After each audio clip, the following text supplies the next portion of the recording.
Alright, what's up guys? Welcome back to a new video. Today I'm going to be showing you a nice game I had on a comeback win.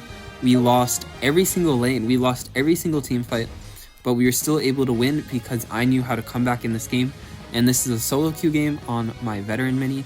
I'm top 700 in the world now though on my main.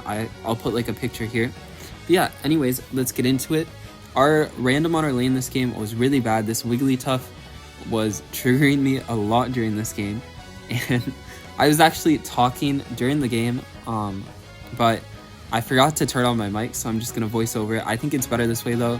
I can give you guys the tips I wanted to express, because sometimes when I'm playing the game I get a bit distracted in the tips I want to give. But yeah, one of the reasons this was a comeback game is because I'm playing Cinder, and I normally play only Talonflame on this account, but I was slacking and I let someone else pick jungle before me, so I had to go on the lane, and I really don't have an optimized build for Cinder here, which was really triggering because literally because of my build they would get away with like 1 health and then kill me. It was really sad, and I also don't have my optimized controls there, so if I had my advanced controls on I would be able to target the wild Pokemon there and steal it.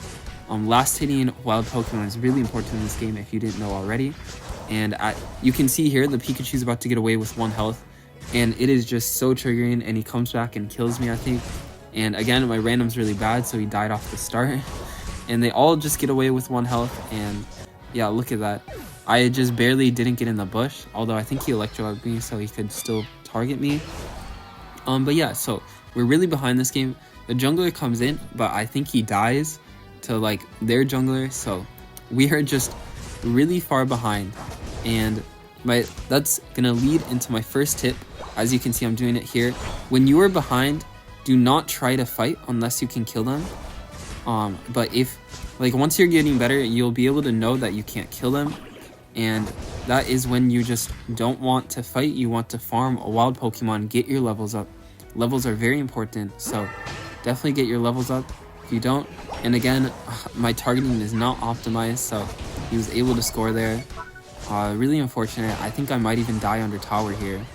Yeah, so this is just, we hard lost lane down here. The top is winning lane, but bottom is the most important lane, so we are like heavily losing this fight. The Zorora is really behind in levels too, and Dread is going to be up in 1 minute. I have 1 minute to try to get Cinder, because if you guys don't know, Cinderace is really very bad until he gets to Cinderace.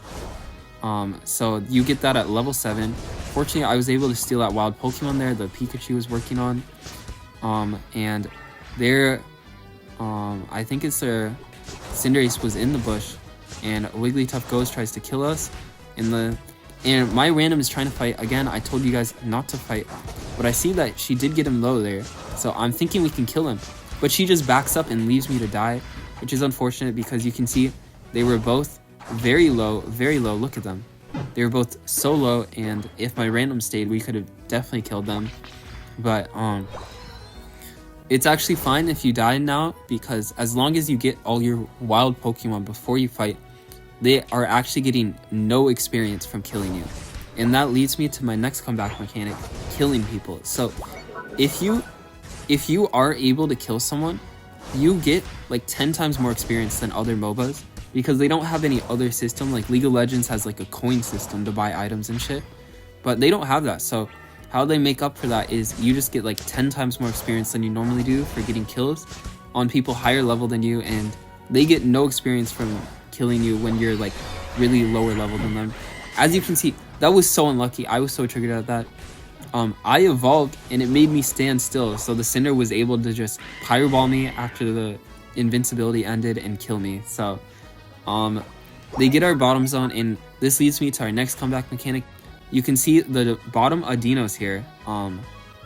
You want to farm those. That's just extra farm, and it's really handy when you're behind. And you can see there I was able to steal that. Cinder's really good at stealing, and that's huge. So that's another comeback mechanic. You don't have to fight for these objectives. Last hit is the most important. So if they're starting it when like you're live as someone that can steal it, then then you can just steal it like that. And we would have been so far behind here, but because I stole Dreadnought, we're now kind of even. Actually, like, some of us are slightly ahead now, or at least even with their most fed. As you can see, the Zorora was the same level, and he's able to clean up the Cinderace there. So yeah, that steal was huge. It doesn't really matter if they're winning lanes if they can't secure Dreadnought, because Dreadnought is the most important. The top lane also got Rotom. So even though we were hard losing lane, we're actually in a good spot now. But as you can see, our randoms are really bad, and we're going to lose every team fight. This isn't really a team fight here, and I think I do decide to Unite move here. And again, that's because of the first comeback mechanic I told you guys. Kills when they're higher level than you are so worth it. So if you're far behind and you can use your Unite when no objectives are up to get kills, you definitely want to do that. But if an objective is about to be up in like 30 seconds, I would recommend not doing it unless you're really far behind, then it's still worth it. But yeah, as you can see here, I was like, for the first Dread fight, I was so low, and now I'm already level 10. I'm caught up, actually past their guys, because they keep trying to fight us when we got Dread and got kills, so they're not farming up, so we're actually higher level than them. Although I think I do die here.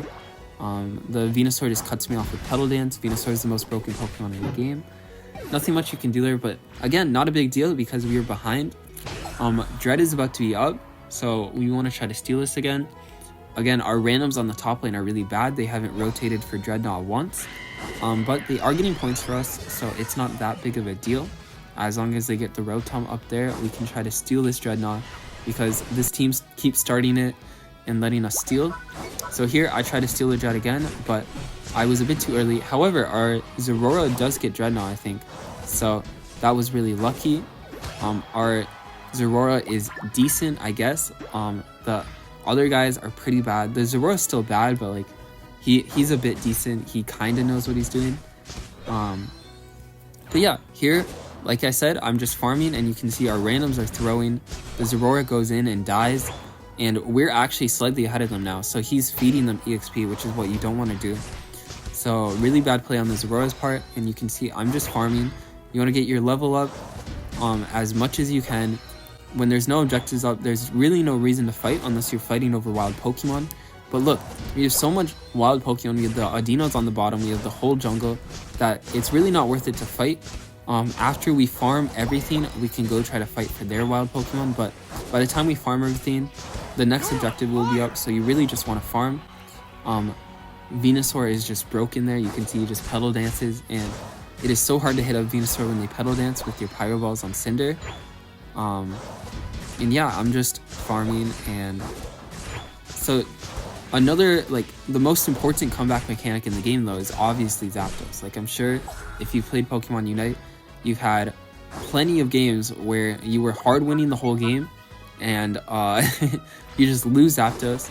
And I think I'll do a guide in the future on how to make sure you get Zapdos when you're winning, or make sure you win the game, because you actually don't have to go for Zapdos. I'll explain it in that video if you guys want to see.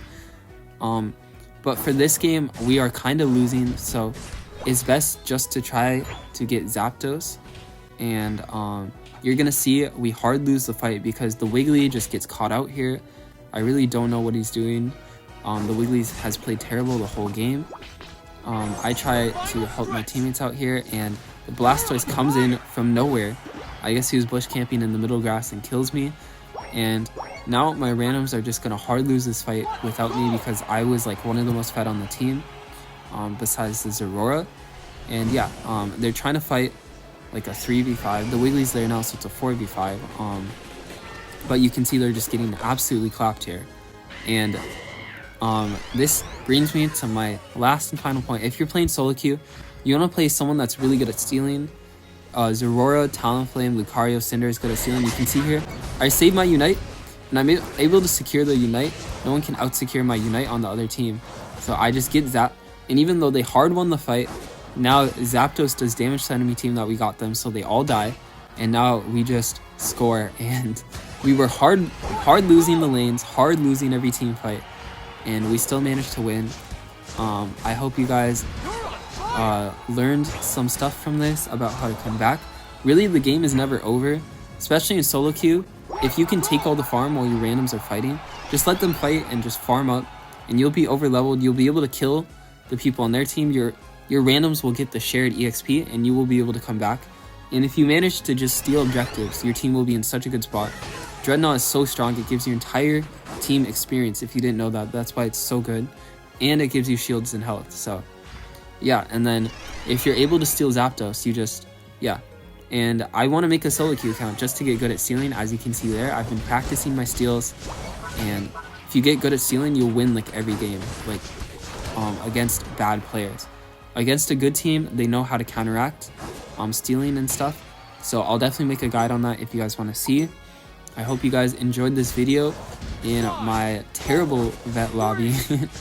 And yeah, I'll catch you guys in the next video. I'll just show you the stats here. You can see we barely won, just by 150. We were hardly losing the entire time. And yeah, I'll catch you guys in the next video.